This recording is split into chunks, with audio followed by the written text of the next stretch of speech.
the advance of Islamist rebels, and we're told the airstrikes there are continuing. Let's get the very latest now from Vladimir Dudier. He's in CNN Lagos. Vladimir, what do you know if these airstrikes are ongoing or not at this point? From what we know, the airstrikes are ongoing. They've managed to push back the Islamists. There was a French pilot that was killed over the weekend during those airstrikes. The French President François Hollande, while cheering the progress, said that there was much that needed to be done. The question, of course, remains, will France actually push further north? This is an area that is approximately the size of France. It's a desert, and very few, if any, have ever been able to fight effectively in those situations for long periods of time. The Malian government said that there were deaths on many sides during these airstrikes that took place over the weekend.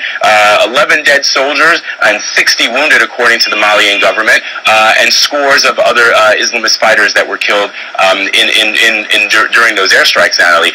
The other thing that we've learned is that ECOWAS, the Economic Community of West African States, is going to hold a summit on Wednesday to decide what measures need to be taken. As you know, they had planned on sending an African-led force sometime in September of this year. That obviously has been pushed way forward as they seek to support the French effort on the ground there, Natalie.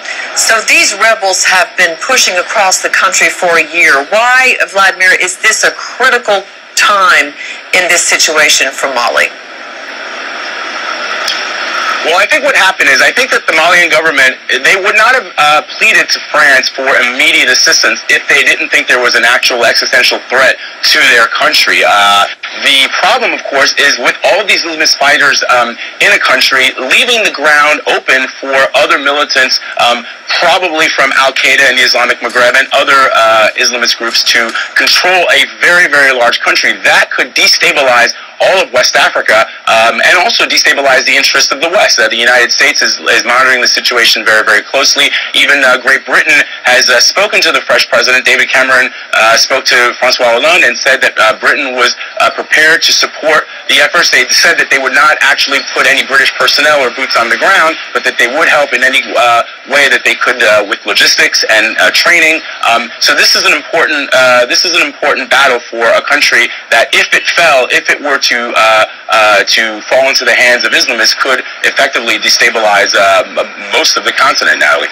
All right, we'll continue to follow it. Vladimir Dudier for us out of Nigeria. Thank you.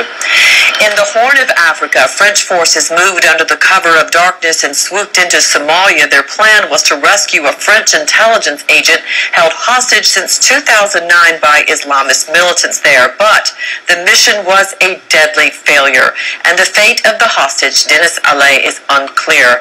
The Defense Ministry said Allais was believed killed in the botched raid, but the militants claim he is still alive. France says at least one French soldier and 17 terrorists died in that rescue attempt, and security is being tightened in France.